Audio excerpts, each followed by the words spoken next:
नमस्कार मित्रांनो. नमस्कार.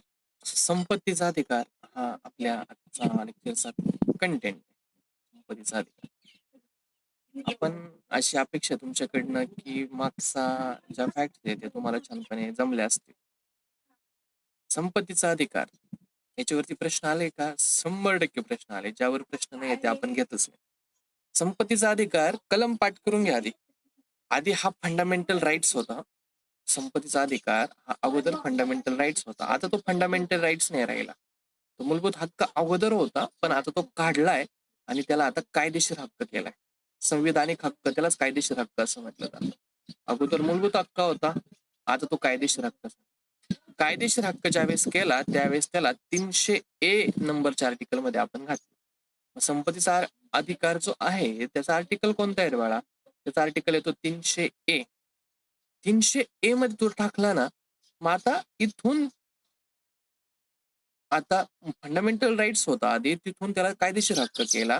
आणि हा कायदेशीर हक्क करण्यासाठी कोणती घटना दुरुस्ती केली होती? तर 44वी घटना दुरुस्ती 1978 केली होती. 44वी घटना दुरुस्ती 1978ला त्याला 300A नंबरच्या आर्टिकल मध्ये टाकलं आणि त्याचा भाग येतो राज्यघटनेचा भाग 12 मध्ये तो टाकला. ह्या फॅक्ट्स तुला तोंडपाठ करायच्या, तोंडपाठच झाल्या पाहिजे. संपत्तीचा अधिकार मूलभूत अधिकार नाही, तो काय आता कायदेशीर अधिकार आहे. त्यासाठी कोणती घटना दुरुस्ती केली? 44, आर्टिकल कोणत्या? 300A. आणि कोणत्या भागामध्ये टाकले? तर भाग 12 मध्ये त्याला टाकलेलं आहे.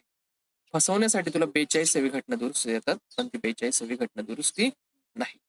इथपर्यंत आल्यानंतर अजून कायदेशीर अधिकाराचे 3 आर्टिकल तुला पाठ करायचे आहेत, जे मूलभूत अधिकार नाही आहेत, पण त्याला कायदेशीर अधिकाराखाली ते आर्टिकल्स येतात. त्यातला पहिला आर्टिकल पाठ करायचा 265, दुसरा आर्टिकल पाठ करायचा 301 आणि मग तिसरा आर्टिकल पाठ करायचा 326. 265, 301 आणि 326. 265, 301 आणि 326. 265 हा भाग 12 मध्ये ऍड केलेला आहे. 301 भाग 13 मध्ये ऍड केलाय आणि 326 भाग 15 मध्ये ऍड केला. हे भाग सुद्धा पाठ करून घेशील. 265 भाग 12, 301 भाग 13 आणि 326 भाग 15 मध्ये. आता हा 265 कराच्या रिलेटेडचा आर्टिकल आहे, असं लक्षात ठेव. 265 कराच्या रिलेटेड म्हणजे काय? कायद्याच्या प्राधिकरणाव्यतिरिक्त कोणत्याही कराची आकारणी केली जाणार नाही. म्हणजे जर तुम्हाला कराची आकारणी करायची असेल तर त्यासाठी तुम्हाला कायदाच करावा लागेल. विदाऊट कायदा तुम्हाला कोणत्याही कराची आकारणी करता येणार नाही, असं आर्टिकल हा 265 सांगतो. हा मूलभूत अधिकार आहे का रे बाळा? हा मूलभूत अधिकार नाही, हा काय? कायदेशीर अधिकार. ठीक आहे. 301 आर्टिकल भाग 13 मध्ये भाग 13 मध्ये तो आहे. भारतात सर्वत्र व्यापार वाणिज्य व्यवहार करते. बघा, युपीचे लोक आपल्या महाराष्ट्रात येऊन द्राक्षाचा व्यापार करतात. तर भारतात कोणालाही कुठेही जाऊन व्यापार करण्याचा, वाणिज्य करण्याचा आणि व्यवहार करण्याचा अधिकार आहे. पण हा अधिकार फंडामेंटल मूलभूत अधिकार आहे का? नाही, हा मूलभूत अधिकार नाही, हा कायदेशीर अधिकार आहे आणि तो 301 ने दिला आहे. 301 भाग 13, भारतात कुठे व्यापार करण्याचं स्वातंत्र्य. 326 नंबरचा आर्टिकल भाग 15 मध्ये येतो. लोकसभा, राज्यसभा या ज्या निवडणुका आहेत, लोकसभेच्या आणि राज्यसभेच्या निवडणुका, ह्या प्रौढ मतदानाच्या आधारावरती घेतल्या जातील. म्हणजे ज्याचं वय 18 वर्ष पूर्ण आहेत त्या व्यक्तीला मतदान करण्याचा अधिकार आहे लोकसभा आणि राज्यसभेमध्ये. हा मूलभूत अधिकार आहे का? नाही, हा मूलभूत अधिकार नाही. मतदानाचा अधिकार हा कायदेशीर अधिकार आहे, मूलभूत अधिकारामध्ये येत नाही. तर त्यासाठी आर्टिकल 326 भाग 15 मध्ये हे ऍड केले. तर तुला हे जे कायदेशीर अधिकार आहेत ते तुला आर्टिकलचे कायदेशीर अधिकार आहेत ते हे मूलभूत अधिकार वाटतील, पण हे मूलभूत अधिकार नाही आहेत, हे कायदेशीर अधिकार. आर्टिकल कोणते आहेत? 300A, 265, 301 आणि 326. भाग 12, 13 आणि भाग 15. प्रश्न येणार का? हो, 100% प्रश्न येणार. तुला छानपणे जमलंच पाहिजे. आता खालीलपैकी कोणते आर्टिकल आहे जे कायदेशीर हक्कांमध्ये येतात ते ओळखा, असं तुम्हाला प्रश्न येईल. मग 262 कायदेशीर अधिकार आहे, 301 आहे, 301 आहे, 326 आहे. 265 कराच्या रिलेटेड, 301 संपत्तीच्या रिलेटेड, 300A संपत्तीच्या रिलेटेड. 301 जर म्हटला तर 301 कशाशी रिलेटेड येतो? कुठेही भारतामध्ये तुम्हाला व्यवसाय करता येईल, व्यवसाय करण्याचं स्वातंत्र्य. 326 काय म्हणतो? तुम्हाला प्रौढ मतदानाच्या आधारावरती तुम्हाला निवडणूक लढवता येईल, त्यासाठी तो आर्टिकल. ठीक आहे. जन्मतः जमातीचे जन्मतः जमिनीचे हक्क म्हणजेच तामिळनाडू आणि केरळ या राज्यांमध्ये पूर्वी अस्तित्वात असलेले वंश परंपरेने मिळणारे हक्क. तर जन्मतः जमिनीचे हक्क म्हणजे काय, याची व्याख्या तामिळनाडू आणि केरळमध्ये अशी आहे की ज्या राज्यांमध्ये पूर्वी अस्तित्वात असलेल्या वंश परंपरेने मिळणारे हक्क, म्हणजे वडिलांची जमीन मुलाला मिळणं, मुलाची जमीन त्याच्या मुलाला मिळणं, हे जे वंश परंपरागत जे मिळणारे हक्क आहेत त्याला जन्मतः जमिनीचे हक्क असं म्हटलं जातं. अशी व्याख्या तामिळनाडू आणि केरळ राज्यामध्ये दिलेली आहे. हे 2 स्टेट तुम्हाला जमले पाहिजे. समतेचे हक्क. आता समतेच्या हक्कांमध्ये काय काय येतं असा प्रश्न तुला विचारला जाणार आहे. तर समतेच्या हक्कामध्ये धर्म, वंश इत्यादी कारणांवरून भेदभाव केला जाणार नाही, हा समतेच्या हक्कामध्ये येतो. कायद्यासमोर समान समानता, कायद्याचं समान संरक्षण असेल, समतेच्या हक्कामध्ये येतं. रोजगाराबाबत समान संरक्षण असेल किंवा सगळ्यांना समान रोजगार मिळेल, हा सुद्धा समतेच्या अधिकार येतो. पण समान कामाबद्दल समान वेतन हा तुमच्या समतेच्या अधिकारात येत नाही. काय येत नाही हे तुला कळलं पाहिजे. समान कामाबद्दल समान वेतन हे तुझ्या समतेच्या अधिकारात येत नाही, हे तुला पक्क ध्यानात ठेवायचंय. कारण जर असं असतं ना, तर सगळ्या भारतामध्ये सगळ्या लोकांना एक समान वेतन दिलं असतं. म्हणजे असं बघा, 2 समान काम करणारे, आपल्याकडे 2 समान काम करणारे लोक राहतात, पण याला 10 वर्षांचा एक्सपिरियन्स आहे आणि याला 2च वर्षांचा एक्सपिरियन्स आहे. दोघांना पण सांगितलं की तुम्हाला काय करायचंय, ऍज अ वॉचमन म्हणून काम करायचं. दोघांना वॉचमनचं काम, याला 10 वर्षांचा एक्सपिरियन्स, याला 2 वर्षांचा एक्सपिरियन्स आहे. मग याला पगार राहतो 20,000 रुपये आणि याला पगार राहतो 5,000 रुपये.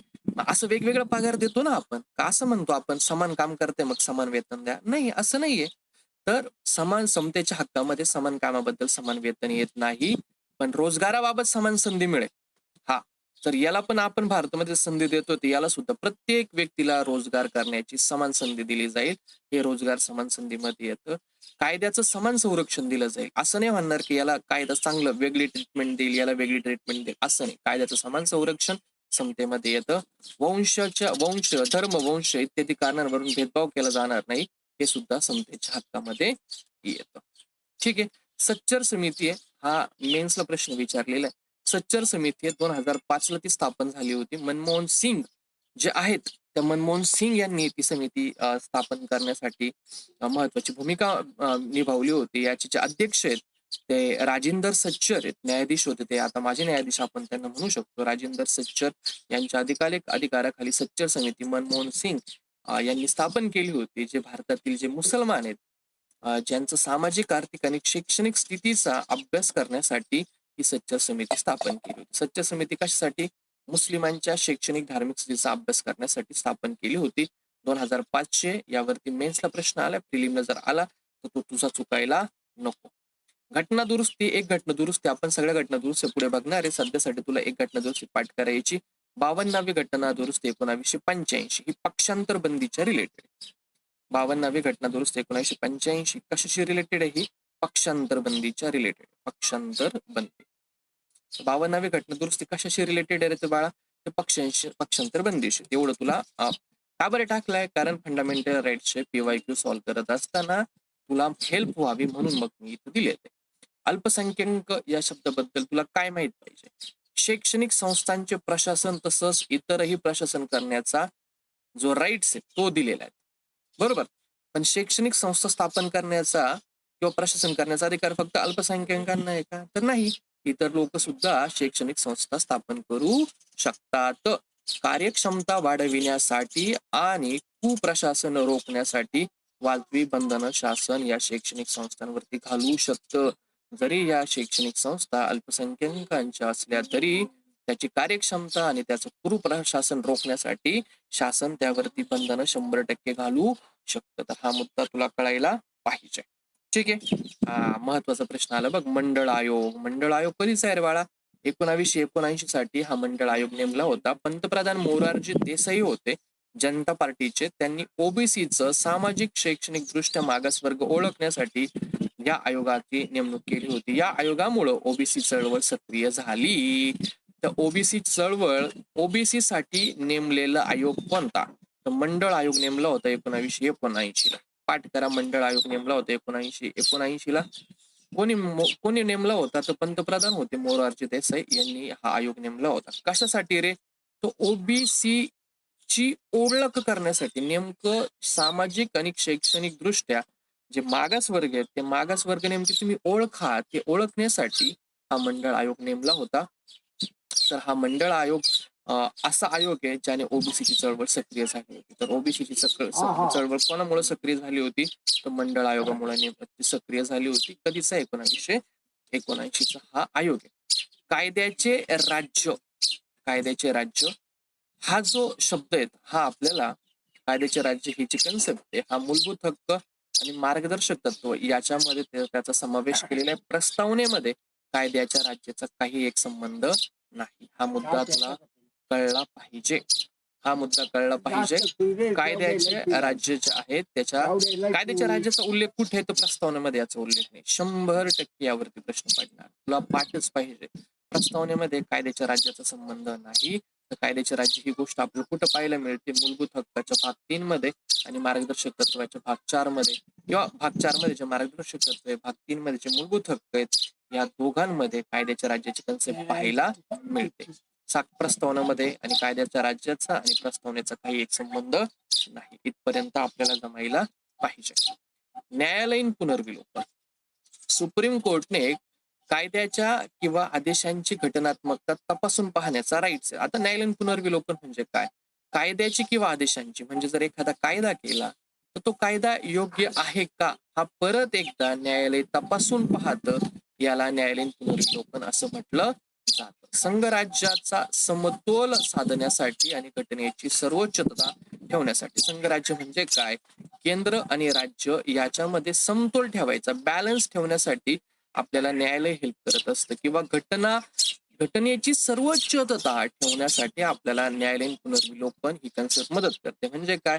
एखादा जर कायदा केला आणि त्या कायद्यामुळे घटनेला जर बाधा येत असेल, घटनेचं जी मूलभूत संरचना आहे तिच्यामध्ये जर बदल येत असेल, तर तो कायदा न्यायव्यवस्था रद्द करू शकते. म्हणजेच या कायद्यामुळे घटना खराब झाली असते, तिला धक्का पोहोचला असता, ती धक्का पोहोचू नये यासाठी तो न्यायालय त्या कायद्याचं परत एकदा पुनर्परीक्षण करतं आणि तो कायदा रद्द करू शकतं. यामुळं घटनेची सर्वोच्चता राखली जाते. तर घटनेची सर्वोच्चता राखण्यासाठी, संघराज्यामध्ये समतोल राखण्यासाठी न्यायालयीन पुनर्विलोकन आपल्याला नेहमी मदत करत असतं.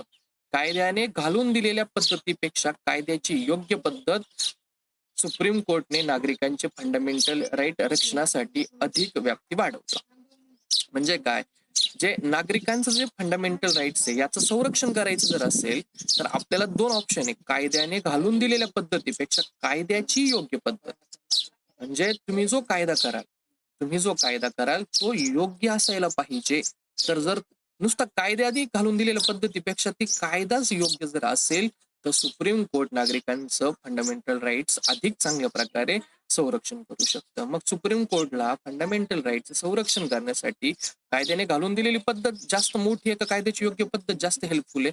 तर कायद्याची योग्य पद्धत जास्त हेल्पफुल आहे. म्हणून सुप्रीम कोर्ट नागरिकांचे फंडामेंटल राईट्स आहेत त्या रक्षणासाठी अधिक व्याप्ती वाढवतं. कायद्याची योग्य पद्धत. मग तो कायदा अयोग्य असेल तर सुप्रीम कोर्ट तो कायदा रद्द करू शकतं. ठीक आहे. ब्रिटनमध्ये न्यायालयीन पुनर्विलोकनाला परवानगी नाही. 100% महत्वाचा मुद्दा आहे. ब्रिटनमध्ये काय जास्त महत्व आहे रे? ब्रिटनमध्ये संसदेला जास्त अधिकार दिलेत, न्यायव्यवस्थेला अधिकार खूप म्हणजे खूपच कमी दिले. तसं याच्या उलट अमेरिकेमध्ये न्यायव्यवस्थेला खूप जास्त महत्व दिलं, संसदेला किंवा जे बाकीच्या कायदा निर्मितीच्या प्रक्रियेला कमी महत्व दिलं. आणि म्हणून खालीलपैकी कोणत्या देशामध्ये न्यायालयीन पुनर्विलोकनाची परवानगी नाही? तर तो ब्रिटन नावाचा तो देश आहे. त्या ब्रिटन नावाच्या देशामध्ये न्यायालयीन पुनर्विलोकनाला परवानगी नाही. तसं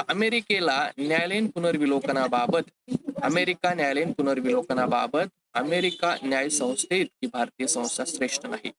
म्हणजे काय? ब्रिटनमध्ये न्यायालयीन पुनर्विलोकन ही कन्सेप्टच नाही, पण अमेरिकेमध्ये जे न्यायालयीन पुनर्विलोकनाची कन्सेप्ट आहे ती खूप हाय लेवलला आहे. कारण अमेरिकेमध्ये न्यायव्यवस्था खूप स्ट्रॉंग आहे, ब्रिटनमध्ये संसद खूप स्ट्रॉंग आहे. पण मग आपण ब्रिटनमध्ये न्यायालयीन पुनर्विलोकन ही कन्सेप्टच नाही, पण अमेरिकेमध्ये ती फार हायर लेवलला आहे. एवढ्या हायर लेवलची न्यायालयीन पुनर्विलोकनाची कन्सेप्ट आपण घेतलेली नाही. अमेरिकेच्या न्याय संस्थे इतकी भारतीय संस्था श्रेष्ठ नाहीये. म्हणजे आपल्याकडे अमेरिकेसारखी न्याय संस्था आहेत का? एवढं श्रेष्ठ आहे का आपलं न्यायालय? नाही. आपण एवढं श्रेष्ठ ते ठेवलेलं नाहीये. बरोबर ना?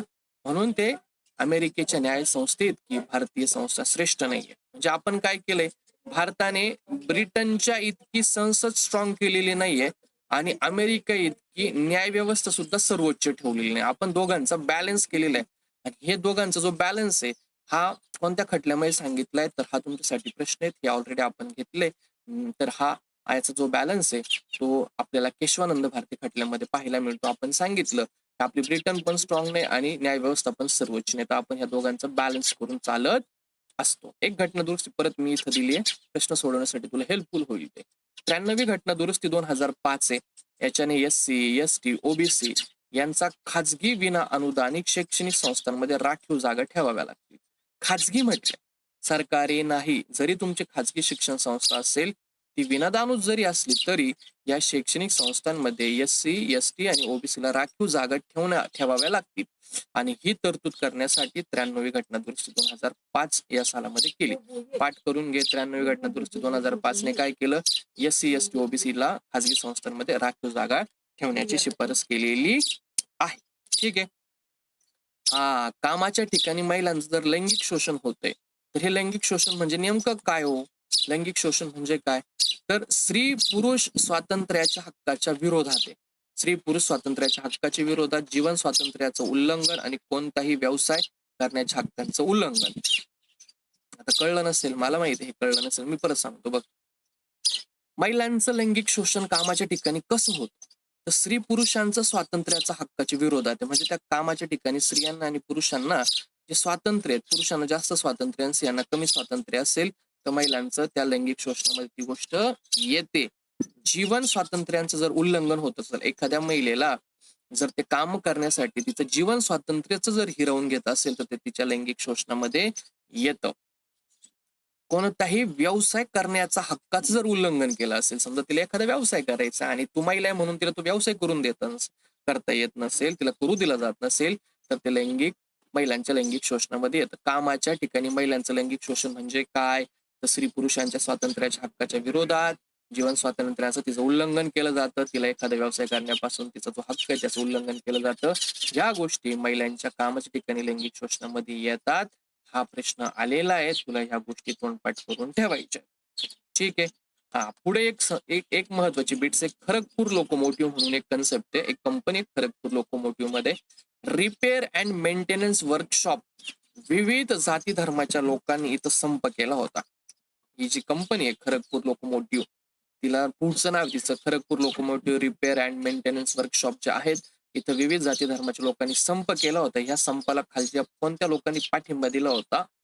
तर जवाहरलाल नेहरू आणि व्ही गिरी हे जे दोन महत्वाचे लोक आहेत. जवाहरलाल नेहरू आणि व्ही गिरी या दोन महत्वाच्या लोकांनी या संपाला पाठिंबा दिला होता. हे दोन लोक तिथे पाठिंबा संपाला कोणी कोणी पाठिंबा दिला होता? तर जवाहरलाल नेहरू आणि व्ही गिरी यांनी यांनी खरगपूर लोकोमोटिव्हचा जो संप आहे त्याला मदत केलेली होती.